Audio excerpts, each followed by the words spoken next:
Hello students, welcome to CBL. आज की class के अंदर हम लोग भूगोल और पर्यावरण से संबंधित जो समसामयिकी है उसके ऊपर चर्चा करेंगे। तो इस हफ्ते अपने कौन कौन से टॉपिक रहे हैं भूगोल और पर्यावरण के, आइए एक बार उन पर देखते हैं और फिर बात करते हैं कौन कौन सी टॉपिक की हमें तैयारी करनी है। तो देखते हैं, सबसे पहला टॉपिक आपका जो बनता है वो है दीपोर बिल वन्यजीव अभ्यारण्य का प्राकृतिक संवेदनशील क्षेत्र। इको सेंसिटिव जोन डिक्लेयर किया गया है किसको? दीपोर बिल वन्यजीव अभ्यारण्य को। ये होता क्या है इको सेंसिटिव जोन और किस तरीके से डिक्लेयर किया जाता है, कौन करता है, इन सब चीज़ों की जानकारी हम लोग यहाँ से लेंगे। दूसरी जो न्यूज़ है, पंजाब सरकार द्वारा पराली, ये पराली की समस्या पंजाब और हरियाणा में सबसे बड़ी दिखाई दे रही थी, तो उसके लिए उपयोग करने के उद्योगों को प्रोत्साहन दिया है, बॉयलर वगैरह को। ये है तीसरा। अगर आप लोग देखते हो तो तीसरा इरावदी डॉल्फिन, अभी 8 महीनों के अंदर 8 डॉल्फिन को मृत पाया गया है, तो उसी के तर्ज पर एक रिपोर्ट आई है।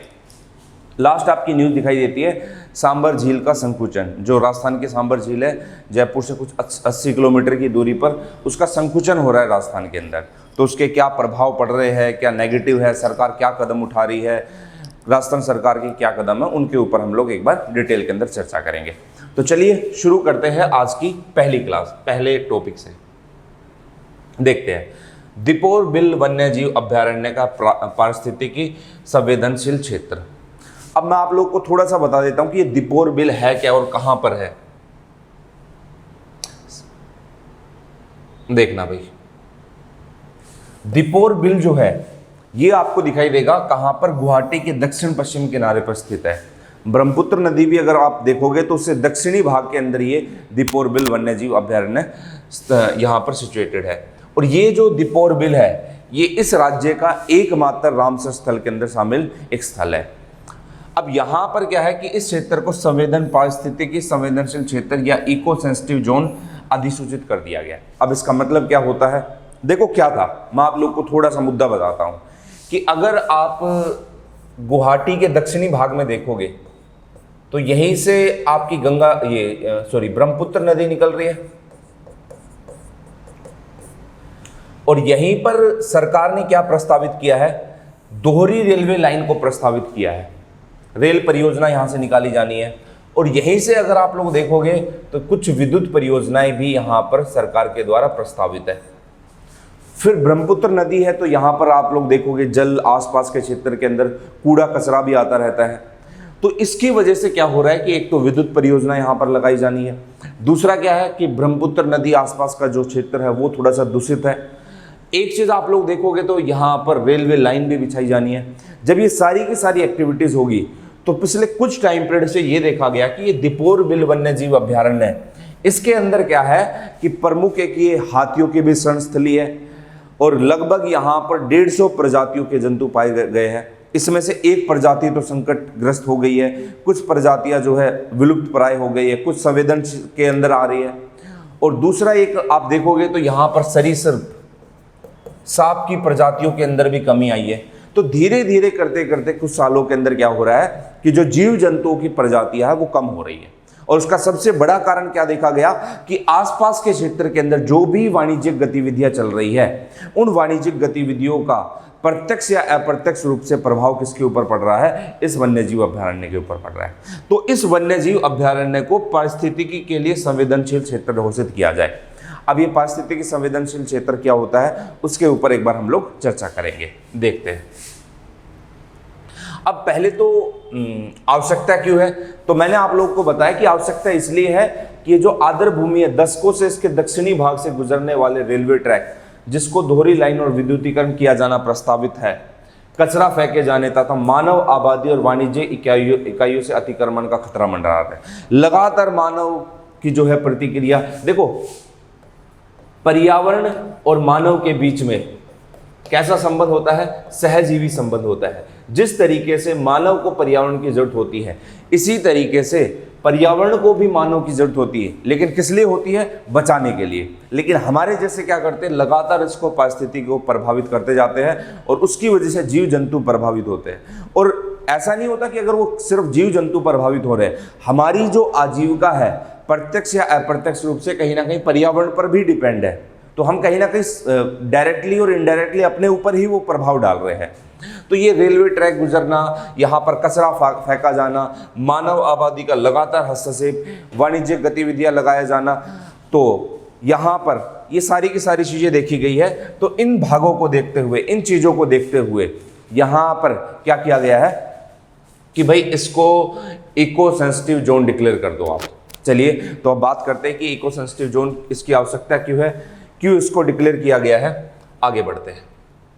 सबसे पहले देखो नवीनतम निर्णय के निहितार्थ क्या है। ये जो नवीनतम निर्णय है इसके क्या निहितार्थ निकलते हैं, एक बार उनके ऊपर चर्चा करते हैं। तो पारिस्थितिकी पर्यटन गतिविधियों के लिए छोटे अस्थायी अवसंरचनाओं को छोड़कर संरक्षण क्षेत्र की सीमा से, थोड़ा सा मैं आप लोग को अपनी लैंग्वेज में बता देता हूं। देखो ये है अपना दीपोर बिल वन्यजीव अभयारण्य। अब यहां पर हमने क्या कर दिया कि यहां से 10 किलोमीटर तक किसी भी वाणिज्यिक गतिविधियों को शुरू नहीं किया जाएगा। अगर वो पर्यटक के लिए है तो पर्यटक के लिए होटल रिजॉर्ट वगैरह तो वो शुरू किए जा सकते हैं, लेकिन कोई वाणिज्यिक गतिविधि, कोई ऐसी गतिविधि जो पर्यावरण को नुकसान पहुंचा रही है, ऐसी गतिविधि जो जीव जंतुओं को नुकसान पहुंचा रही है, उसका निर्माण नहीं किया जाएगा। इसके अंदर क्या किया गया है, पारिस्थितिकी पर्यटन गतिविधियों के लिए छोटे अस्थायी अवसंरचनाओं को छोड़कर ऐसी संरचनाएं जो पर्यावरण को प्रत्यक्ष या अप्रत्यक्ष रूप से नहीं नुकसान पहुंचाती, वो है छोटी अवसंरचनाएं। संरक्षण क्षेत्र की सीमा के 1 किलोमीटर के भीतर, मतलब यहां पर अगर ये है तो इसके 1 किलोमीटर के दायरे पर जो भी निकट हो किसी भी नए वाणिज्यिक होटल या रिजॉर्ट का निर्माण करने की अनुमति नहीं दी जाएगी। तो नए रिजॉर्ट या नए वाणिज्यिक होटल उनका निर्माण करने की अनुमति नहीं दी जाएगी, क्योंकि होता क्या है कि अगर हम यहाँ पर अब किसी भी होटल या रिजॉर्ट को अनुमति दे रहे हैं तो उसकी वजह से क्या होगा कि यहाँ पर मानव का आगमन होगा, और जब मानव का आगमन होगा तो यहाँ पर कूड़ा कचरा डाला जाएगा। वाणिज्यिक इकाई अगर लगी होगी तो वो वहाँ पर रुकेंगे, तो मानव का हस्तक्षेप हो रहा है यहाँ पर। तो ये चीजें यहाँ पर देखी गई है। दूसरा क्या है, पारिस्थितिकी संवेदनशील क्षेत्र में जल विद्युत परियोजना, ईंट भट्टे, जलाऊ लकड़ी, ये इस प्रकार का कोई भी जो कंस्ट्रक्शन है, प्राकृतिक जल निकाय या भूमि क्षेत्र में अनुपचारित अपशिष्ट, इन सब की अनुमति नहीं दी जाएगी। तो इसका सीधा सीधा मतलब ये हुआ कि हमें सिर्फ इस वन्य जीव अभयारण्य को बचाना है, और बचाने के लिए आप सीधा ये करो, जो इको सेंसिटिव जोन है उसको पूरे तरीके से लागू कर दो। इको सेंसिटिव जोन क्या कहता है, ये आपका एक क्षेत्र है, इस क्षेत्र से 10 किलोमीटर की अवधि तक आप किसी भी वाणिज्य इकाई को जो है अलाउ मत करो। और जब वो नहीं किया जाएगा तो इसके आसपास के क्षेत्र में ना तो कचरा होगा, ना पर्यावरण को नुकसान होगा, और अगर यहाँ पर कोई वाणिज्य इकाई नहीं निकलेगी तो उसकी वजह से जैसे कोई गैस वगैरह का उत्सर्जन हो रहा है तो वो इनके ऊपर प्रत्यक्ष या अप्रत्यक्ष रूप से प्रभाव नहीं डाल पाएगी। तो इसको हम लोग बचा सकते हैं, ये चीज़ें यहाँ पर देखी गई है। चलिए अब थोड़ा सा जान लेते हैं इस दीपोर बिल के बारे में कि ये दीपोर बिल क्या है। दीपोर बिल असम की सबसे बड़ी मीठे पानी की झीलों में से एक है। तो ये भी थोड़ा सा आप लोग को प्रीलिम्स के पॉइंट ऑफ व्यू से ध्यान रखना है कि असम की सबसे बड़ी मीठे पानी की झील कौन सी है, दीपोर है। दूसरा आप लोग को ध्यान रखना है, एक महत्वपूर्ण पक्षी क्षेत्र होने के अलावा राज्य का एकमात्र रामसर स्थल है। मैंने पहले बताया कि 150 प्रजातियों का निवास स्थल है ये यहाँ पर। एक चीज ये भी याद रखनी है कि आसपास के वन्यजीव अभयारण्य के अंदर हाथी अभयारण्य बनाया गया है और बहुत सारे हाथियों का यहाँ पर आवागमन होता है। तो एकमात्र रामसर स्थल भी है ये। फिर दूसरा अगर आप लोग देखते हो तो ब्रह्मपुत्र नदी मुख्य धारा के दक्षिण में और ब्रह्मपुत्र की एक पुरानी धारा में स्थित मीठे पानी की एक स्थायी झील है। तो ध्यान रखना, ब्रह्मपुत्र के दक्षिणी भाग में स्थित है और ब्रह्मपुत्र की जो एक मुख्य धारा है उसके अंदर एक ये स्थायी झील भी है। तो ये था किसके बारे में, दीपोर बिल के बारे में। चलिए ठीक है, तो उम्मीद कर रहा हूं कि आपको ये दीपोर बिल का पूरा कॉन्सेप्ट समझ में आ गया होगा, किस तरीके से है, क्या कुछ इन्फॉर्मेशन है। देखो मैं आप लोग को छोटी सी चीज़ बताना चाहूँगा, पर्यावरण और भूगोल अगर आप लोग देखोगे तो न्यूज़ घूम फिर कर वही आती है, वही घूमती है। जैसे पर्यावरण को लेकर रामसर स्थल है, लगातार चर्चा के अंदर है, हम पहले भी चर्चा कर चुके। तो एक एक टॉपिक को बार बार रिपीट करना, दोहराव करना वो थोड़ा सा ठीक नहीं रहेगा। लेकिन हाँ, यहाँ पर कुछ अलग जानकारी हमें मिलती है, उसका हम लोग जरूर जिक्र करते हैं। तो दीपोर बिल के अंदर दो जानकारी आपके पास हो गई, एक तो आपको इको सेंसिटिव जोन के बारे में जानना है और दूसरा आपको दीपोर बिल की अवस्थिति कहाँ पर है, क्या कुछ चीज़ें वो थोड़ा सा आप लोग को जाननी है। चलिए अगली न्यूज़ के ऊपर चलते हैं।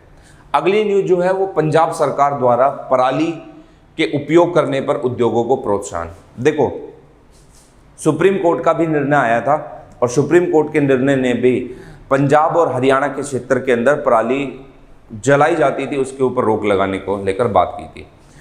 अब होता क्या है कि अक्टूबर नवंबर के अंदर हम लोग क्या करते हैं, गेहूं की फसल उगाते, खासकर अगर मैं पंजाब और हरियाणा की ही बात करूं तो जब नवंबर में ही मान के चलो, जब अक्टूबर नवंबर में जब फसल उगाते हैं तो उससे पहले 1-1.5 महीने पहले तक हम लोग धान की फसल काट चुके होते हैं। अब धान की फसल जब हम लोग काटते हैं तो धान की फसल के नीचे में अवशेष बचते हैं। अब उसको हम लोग क्या बोलते हैं, पराली बोलते हैं। अब किसानों के पास इतना समय नहीं होता कि उस पराली का जो है लगातार वो एक सुनियोजित जो है उपयोग कर पाए। तो किसान क्या करता है, उसको दिखा कि भाई नवंबर में अक्टूबर में मेरी फसल बोनी है और अभी मेरे पास ये अवशेष बचे हुए हैं, तो वो अपने खेतों में ही उसको जला देता था। अब इससे पर्यावरण प्रदूषण तो हो ही रहा है, उसको भी नुकसान हो रहा है। किस तरीके से वो देखते हैं। तो सरकार ने कदम उठाया, पंजाब की सरकार ने बहुत एक अच्छा सराहनीय कदम है। क्या कदम उठाया कि एक तो हमें इस पर्यावरण प्रदूषण को रोकना है। पर्यावरण प्रदूषण को रोकने के लिए हमें हमारे साथ सबसे बड़ी दिक्कत क्या आ रही है, पराली को लेकर। अब इस पराली को लेकर जो समस्या है, इसका समाधान क्या निकाला जाए, क्योंकि आज का किसान तो इतना पढ़ा लिखा है नहीं कि वो पराली का एक उद्योग के रूप में इस्तेमाल कर पाए।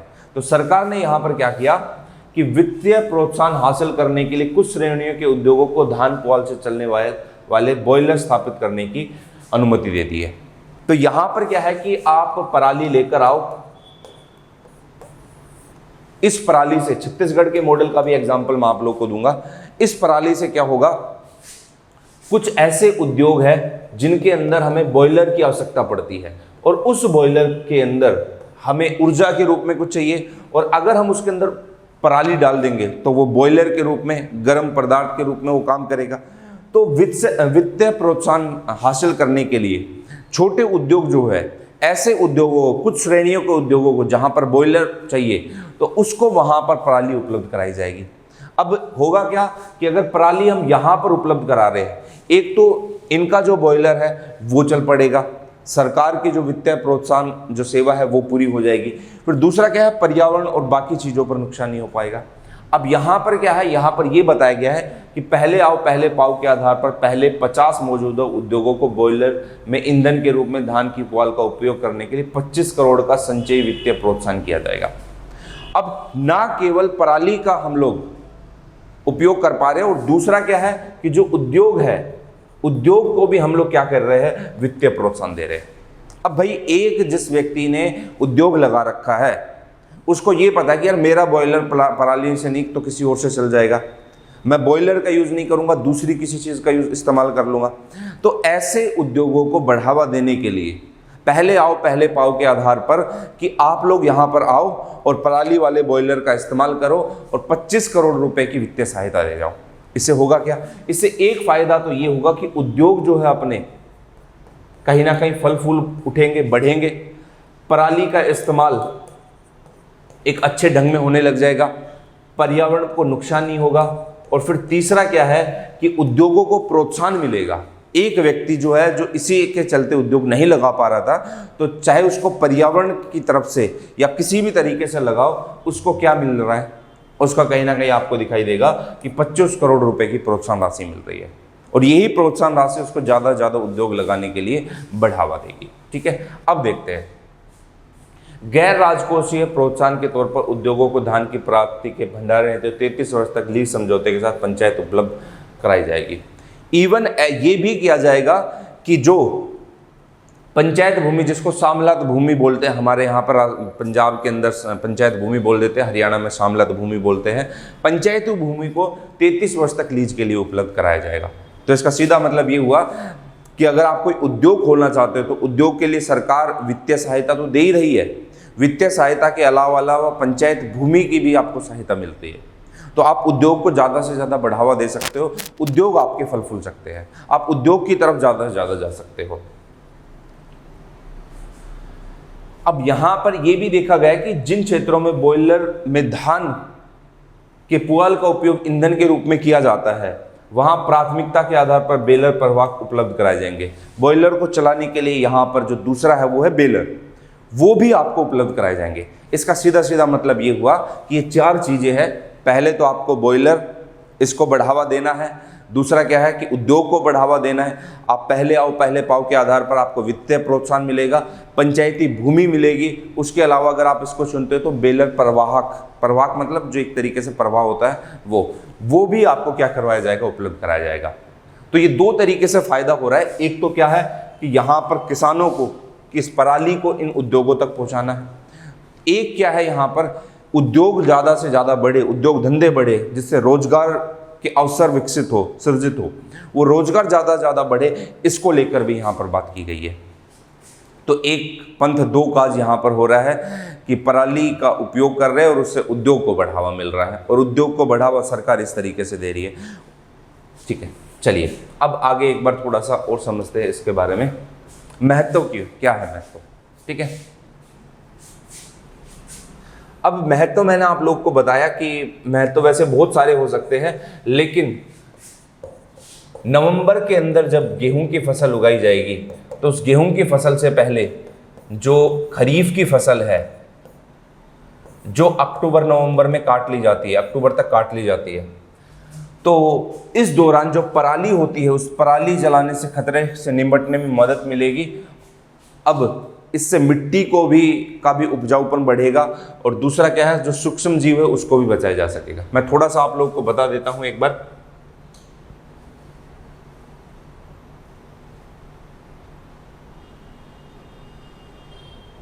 देखो, जब हम लोग पराली जलाते हैं, एक तो पर्यावरण प्रदूषित हो रहा है, दूसरा क्या है, जब आप पराली जलाओगे तो उससे खेत के अंदर जो सूक्ष्म जीव है, छोटे छोटे जो जीव हैं जो हमारी फसलों को नुकसान नहीं पहुंचाते लेकिन हमारी फसलों को फायदा होता है उनसे, वो कहीं ना कहीं क्या हो रहे हैं, कम हो रहे हैं। तीसरा आप लोग देखोगे तो मिट्टी की उर्वरता भी क्या हो रही है, कम हो रही है। तो इसका महत्व यही होगा, जो नुकसान है उसको आप दूसरे तरीके से देखो, वो आपका महत्व बन जाएगा। तो पर्यावरण प्रदूषण कम होगा, सूक्ष्म जीव की संख्या जो कम हो रही है वो कहीं ना कहीं मेंटेन रहेगी, मिट्टी की उर्वरता जो उसको हम लोग सिंचित रख सकेंगे, बाकी जो खतरे हैं उससे हम लोग निपट सकेंगे। तो ये कुछ इसका महत्व दिखाई देगा। चलिए आगे चलते हैं। अब एक बार हम लोग प्रभाव देख लेते हैं। प्रभाव के अंदर मैंने यहाँ पर एक ही पॉइंट रखा है, लेकिन मैं आप लोग को बता देता हूँ। जब हम लोग पराली जलाते हैं तो उस पराली जलाने से एक तो हमारे पास क्या होती है, CH4 मीथेन गैस होती है, दूसरा कार्बन मोनोऑक्साइड, कार्बन की बाकी अदर गैसेस, या फिर वाष्पशील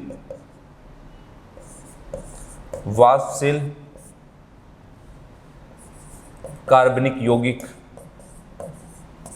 ये सारी गैसेस होती है।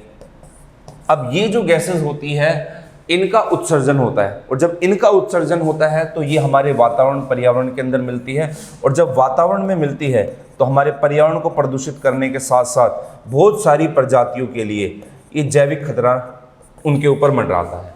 तो खतरा उनके ऊपर मंडराता है। इन सारी गैसों का उत्सर्जन होने से न केवल हमारे जीव जंतु प्रभावित होते हैं, इवन हमारे ऊपर भी उसका क्या जाता है, ऋणात्मक प्रभाव जाता है। जैसे आप लोग देखोगे तो दिल्ली के अंदर इस टाइम पीरियड के आसपास स्मोक की प्रॉब्लम दिखाई देती है। जैसे जब अक्टूबर नवंबर में आप लोग देखते हो तो दिवाली आती है, तो एक तो पराली वाला धुआं अक्टूबर नवंबर तक ये पूरा पहुंच जाता है। दूसरा क्या है कि इस टाइम पे फायर क्रैकर्स जलाए जाते हैं दिवाली के टाइम पे, तो उससे जो स्मोक पैदा होता है उससे हमें जो है लंग्स, फेफड़ों से संबंधित बीमारियां होती है।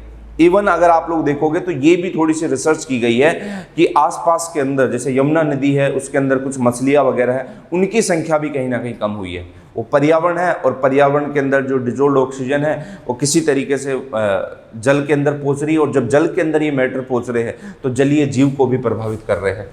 तो पहला प्रभाव तो हुआ ये कि भाई इन सारी चीज़ों का प्रभाव दिखाई दे रहा है।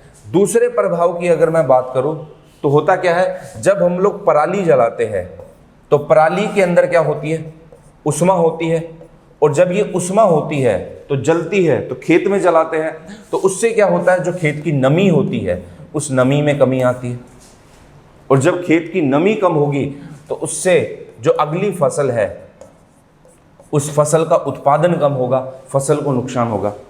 अब हमें क्या है कि अगर हम कोई फसल उगाते हैं तो हमें ह्यूमस, विघटित कार्बनिक पदार्थ भी बराबर मात्रा में चाहिए। दूसरा क्या है, हमें नमी भी बराबर मात्रा में चाहिए। जैसे आप गन्ने की फसल उगाते हो तो गन्ने की फसल के लिए हमें नमी बराबर मात्रा में चाहिए, ठीक है। तो यहाँ पर क्या है कि फसल कम होगी, नमी कम होगी उसके अंदर, और एक टाइम के बाद लगातार आप जलाते जाओगे तो मिट्टी की नमी कम होती जाएगी और मिट्टी की उर्वरता कम होती जाएगी। फिर तीसरा क्या है, अगर खेत के अंदर हम इन अवशिष्ट पदार्थों को जलाते हैं तो अवशिष्ट पदार्थ का मतलब ये हुआ कि जो मिट्टी के अंदर जो सूक्ष्म जीव वगैरह है वो सूक्ष्म जीव कहीं ना कहीं मर जाते हैं, और जब वो सूक्ष्म जीव मरते हैं तो मिट्टी, मृदा की उर्वरता भी क्या हो जाती है, कम हो जाती है। तो पर्यावरण के अंदर प्रदूषण हो रहा है, सूक्ष्म जीव मर रहे हैं, मिट्टी की, मृदा की उर्वरता कम हो रही है, उत्पादकता कम हो रही है। अब ये बात किसानों को समझ में नहीं आती है। समझने ना आने का मतलब ये है कि उनको लगता है कि यार कोई ज़्यादा प्रभाव नहीं पड़ रहा है, लेकिन आप सोइल हेल्थ कार्ड स्कीम के जरिए अगर आप इन सारी मिट्टी की आप अपना टेस्ट करवाते हो तो उसके अंदर ये सारी कमी पाई जाएगी कि आपकी मिट्टी के अंदर नमी कम है, आपके मिट्टी के अंदर नाइट्रोजन कम है, ये है। दूसरा क्या है कि जो नाइट्रोजन बॉन्ड है वो कहीं ना कहीं क्या होता जाता है, दुर्बल होता जाता है, कमजोर होता जाता है। अब यहां पर मैं आप लोग को बता देता हूं, जैसे आप लोग दालें वगैरह उगाते हो, पल्सेस वगैरह, तो जब दाल वगैरह उगाते हो तो उसके अंदर दालें जो है उनमें राइजोबियम बैक्टीरिया वगैरह ये सब होते हैं, ये नाइट्रोजन फिक्सेशन का काम करते हैं। और नाइट्रोजन फिक्सेशन का मतलब है कि आपकी मिट्टी की उत्पादकता को बढ़ा रहे हैं, उर्वरता को बढ़ा रहे हैं। तो ये जब ये बॉन्ड दुर्बल होंगे जलाए जाने से, ये बैक्टीरिया खत्म हो जाएंगे, ये दुर्बल हो जाएंगे, ये कमजोर हो जाएंगे, तो उससे मिट्टी अपने आप प्रभावित होगी, उसकी उत्पादकता अपने आप कम होगी। चलिए, अब सवाल उठता है कि किसानों के द्वारा पराली जलाने का विकल्प चुनने का कारण क्या है? क्या कारण है कि वो पराली को जलाए जा रहे हैं? इसका विकल्प क्या है? तो पहला तो यह है, किसानों के पास पराली का प्रभावी ढंग से उपयोग करने का कोई विकल्प नहीं होते। किसानों को पता नहीं होता कि इसके अलावा भी हम कुछ कर सकते हैं। जैसे अभी एक छत्तीसगढ़ मॉडल का एग्जाम्पल मैं आप लोगों को बताऊंगा क्या था उसके अंदर। तो किसानों के पास कोई विकल्प नहीं है उनके अलावा कि भाई इस पूरे के पूरे पराली को हम कहाँ पर लेकर जाए। और अगर हम किसी भूमि पर जलाते भी, शामलात भूमि पर, पंचायती भूमि पर, तो प्रदूषण तो वहाँ पर भी फैलना है, मिट्टी तो वहाँ पर भी प्रभावित होगी। और दूसरा क्या है कि किसान के पास इतना समय नहीं होता कि वो अपने ट्रैक्टर वगैरह ले जाकर उस पराली को एक जगह से दूसरी जगह पर वहाँ पर ले जाए, तो उसका आने जाने में उतना खर्चा लग जाएगा। फिर एक आप देखते हो, किसान इस कृषि अपशिष्ट से निपटने में असक्षम होते क्योंकि वो अपशिष्ट निपटान करने उपलब्ध नई तकनीक का वहन नहीं कर सकते। जो ये नई तकनीक आई है पराली को जलाने को लेकर, इस पराली का पशुओं के चारे के रूप में इस्तेमाल करना, इसका गौशाला के अंदर चारे के रूप में इस्तेमाल करना या दूसरे के रूप में इस्तेमाल करना, किसानों के पास वो तकनीक है नहीं कि इसके लिए वो निपटान कर सके, इसके लिए वो चीज़ें कर सके। तो किसानों के पास उस तकनीक की कमी है। और एक यहाँ पर यह है कि बहुधा फसल खराब होने की वजह से किसान की आय पर महत्वपूर्ण प्रभाव पड़ता है। ऐसी स्थिति में किसान लागत में कटौती कम करने और पराली प्रबंधन वैज्ञानिक तरीके पे खर्च नहीं कर सकता। सीधा मतलब बताता हूँ मैं आप लोग को, ज़्यादातर जब किसान की फसल खराब हो जाती है तो किसान डरता है। किसान को पता है कि यार मेरे पास ये फसल है और जब ये मेरी फसल है, ये खराब हो रही है, तो इसके लिए मैं पराली को जलाना ही ज़्यादा बेटर समझूंगा क्योंकि मेरी आय कम हो रही है और इनकम कम हो रही है। तो वो फालतू के खर्चे पर, उसके प्रबंधन के खर्चे के ऊपर, उसके वजह उसके लिए तो वो फालतू का ही हुआ एक तरीके से। तो उस खर्चे पर वो पैसा लगाने के लिए वो खेत में ही पराली को जलाने का एक विकल्प के रूप में चुनता है, क्योंकि उसको पता है कि मेरी इतनी इनकम है नहीं जितने मैं दूसरे प्रयास करूंगा, ना मेरे पास उतना प्रबंधन है और ना मेरे पास उतना समय है। और फिर एक अपनी यहाँ पर कहावत तो चलती है, क्या होगा देखी जाएगी, है ना, ठीक है। तो वो तो अपने यहाँ नॉर्मल है ही कि भाई ध्यान नहीं दे रहे हैं और जो होगा देखी जाएगी। चलो, तो ये कुछ 3 जो है मैंने विकल्प आप लोग को बताए पराली जलाने के फायदे। अब कुछ फायदे भी हैं जो किसानों को लगता है कि हाँ इससे खेत जल्दी साफ हो जाता है और ये सबसे सस्ता विकल्प है। खरपतवार जितने भी होते हैं, नाशक जितने भी होते हैं, ये सारे के सारे क्या हो जाते हैं, नष्ट हो जाते हैं। दूसरा क्या है, सुंडिया और अन्य कीट जो पौधों को नुकसान पहुंचाते हैं, गेहूं को नुकसान पहुंचाते हैं, वो मर जाते हैं। नाइट्रोजन बंध दुर्बल हो जाते हैं, इसके बारे में मैंने आप लोगों को पहले ही चर्चा कर दी थी, ठीक है।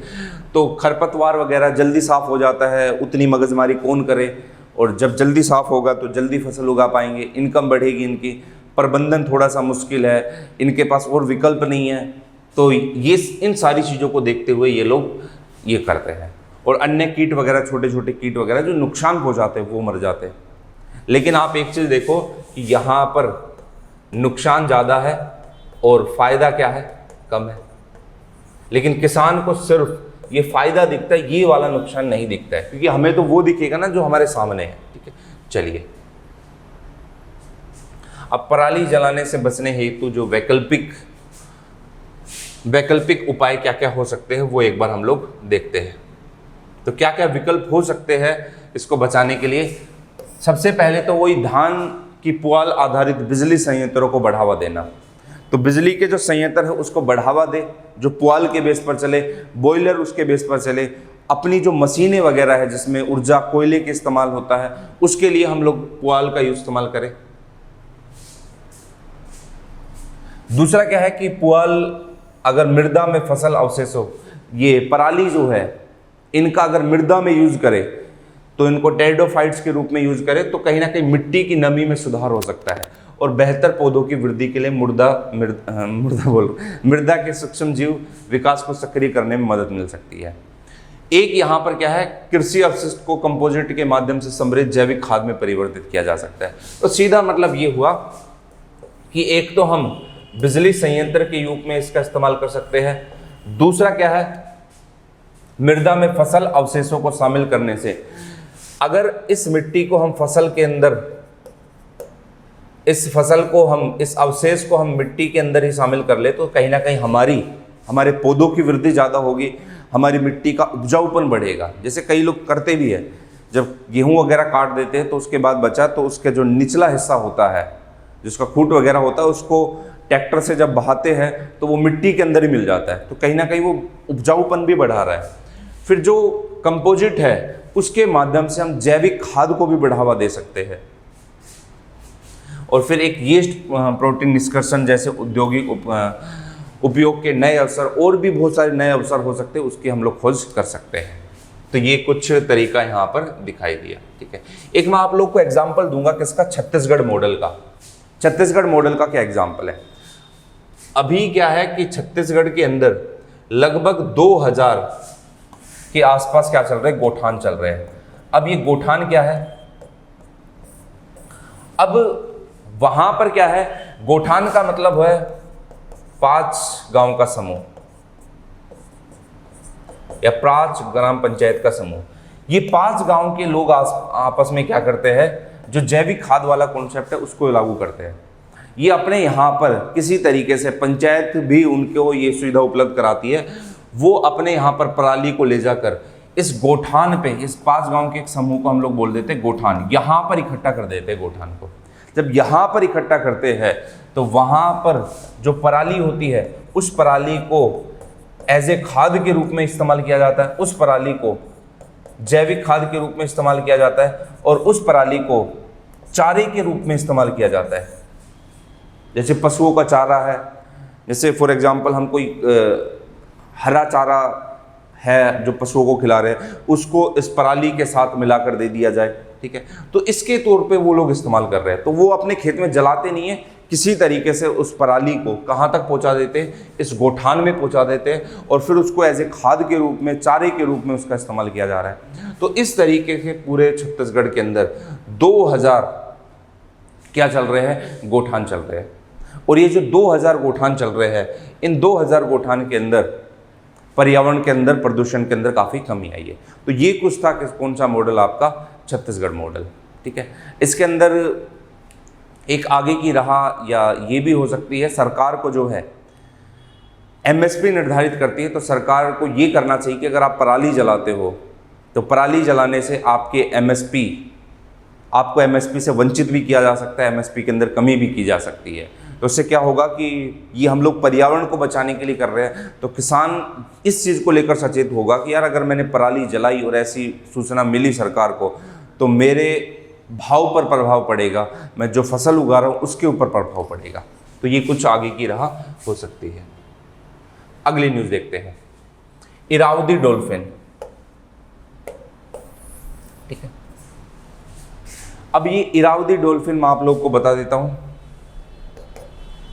ये चर्चा में रही है। क्यों चर्चा में रही है? जो उड़ीसा की जो चिल्का झील है, उस उड़ीसा की चिल्का झील के अंदर पिछले 8 महीने में लगभग 8 डॉल्फिन क्या पाई है? मृत पाई गई है। तो 8 महीने के अंदर 8 डॉल्फिन मृत पाई गई है। तो उसके कारण ये जो इरावदी डॉल्फिन चर्चा में है। तो आपसे इरावदी डॉल्फिन के बारे में पूछ सकता है। तो पहले तो ध्यान रखना, जो IUCN है उसकी रेड लिस्ट के अंदर ये लुप्त प्राय या संकटग्रस्त प्रजाति के अंदर ये शामिल आती है। लुप्त प्राय, संकटग्रस्त है। दूसरा क्या है? भारतीय वन्यजीव संरक्षण अधिनियम 1972 की अनुसूची 1 के अंतर्गत ये क्या है? सूचीबद्ध है। अब अगर आप लोग देखते हो इरावदी डॉल्फिन के बारे में, प्रीलिम्स का तथ्य है, तो हम लोग ज़्यादा इनके ऊपर अनुसूची 1 वगैरह क्या है क्या नहीं है, इसके ऊपर पहले की क्लास में बहुत सारी चर्चाएं कर रखी है। लेकिन अभी हम लोग देखते हैं कि जनरली कहाँ पर पाई जाती है इरावदी। अगर आप लोग देखोगे तो इरावदी आपको पता है एक नदी का नाम भी है, और यहाँ पर ये दक्षिण और दक्षिण पूर्व एशिया के तटीय क्षेत्र, अपना म्यांमार वाला क्षेत्र, इरावदी जो म्यांमार है, महाकम नदी इंडोनेशिया बोर्निया, वहाँ पर मेकांग नदी चाइना, यहाँ पर बेसिकली पाई जाती है। और दूसरा अपने यहाँ पर चिल्का झील के अंदर भी इसको देखा गया है। इरावदी डॉल्फिन जो उड़ीसा की चिल्का झील है और दक्षिण थाईलैंड की सोंखला झील है, वहाँ पर बेसिकली पाई जाती है। ये तो चिल्का झील के अंदर मृत पाई गई है, तो इस कारण से ये चर्चा में है। तो आपसे एग्जाम के अंदर पूछ सकता है इरावदी डॉल्फिन भारत के किस स्थान पर मुख्यतः पाई जाती है, किस जगह पर ये पाई जाती है। तो आप देखोगे इसको दिखाई देगा उड़ीसा की कौन सी झील है? चिल्का झील। ठीक है, आपको पता है चिल्का झील जो है सबसे बड़ी झील है, और यहाँ पर इरावदी डॉल्फिन को कुछ समय के अंदर में मृत पाया गया। ठीक है, और किस किस के अंतर्गत शामिल है इसको एक बार आप लोग देख लेना। चलिए नेक्स्ट न्यूज़ की तरफ चलते हैं। अगली जो न्यूज़ है वो है सांबर झील का संकुचन। आपको पता है खारे पानी की सबसे बड़ी झील यहाँ पर आपको राजस्थान की दिखाई देगी, ये सांबर झील।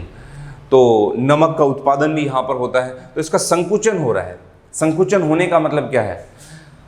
हाल ही में एक रिपोर्ट आई है, राजस्थान में सांबर सोल्ट लेक मिट्टी और पानी की गुणवत्ता में गिरावट तथा प्रवासी पक्षियों की आबादी में गिरावट के साथ लगातार संकुचित होते जा रहे हैं। देखो, गिरावट का मतलब क्या है कि जयपुर से ये लगभग 80 किलोमीटर की दूरी पर है, और एक तरफ अगर आप लोग देखते हो मैप के थ्रू, तो थोड़ा सा देखना, ये आपको दिखाई देगा सांबर। अब यहाँ पर इसको रामसर साइट्स में भी रखा गया है, रामसर स्थल के अंदर भी इसको शामिल किया गया है। ये जो सांबर झील का संकुचन है, इसका मतलब ये हुआ कि एक तो ये लवणीय झील है। कैसी झील है? लवणीय झील है, नमक का उत्पादन यहां पर होता है। दूसरा, बहुत सारे पशु और पक्षियों की ये क्या है? एक शरणस्थली है, एक आवास है।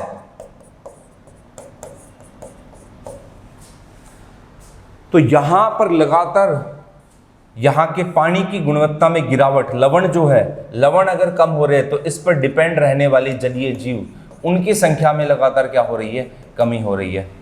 और दूसरा क्या? प्रवासी पक्षी की आबादी में लगातार गिरावट हो रही है। तो इसके चलते ये बोला जा रहा है कि संकुचित हो रहा है। संकुचित होने का मतलब कि प्रवासी पक्षी कम आ रहे हैं, संकुचित होने का मतलब ये है कि मिट्टी की गुणवत्ता में कमी आ रही है। जो सांबर सोल्ट लेक की जो मिट्टी और पानी की गुणवत्ता है उसमें गिरावट आ रही है। तो इस न्यूज़ के चलते चर्चा में है। सांबर जो है वो एक प्रमुख आदर भूमि है राजस्थान की। आप देख सकते हो यहाँ पर है सांबर लेक,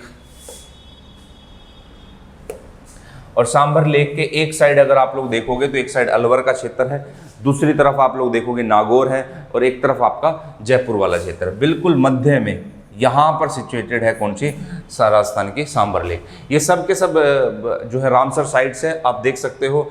जैसे यहाँ पर देखते हो जम्मू कश्मीर के अंदर आपको Wular lake, Khokhra lake, wetland, Pong dam lake, ये सब आपको हिमाचल प्रदेश के अंदर ये सब दिखाई देगा।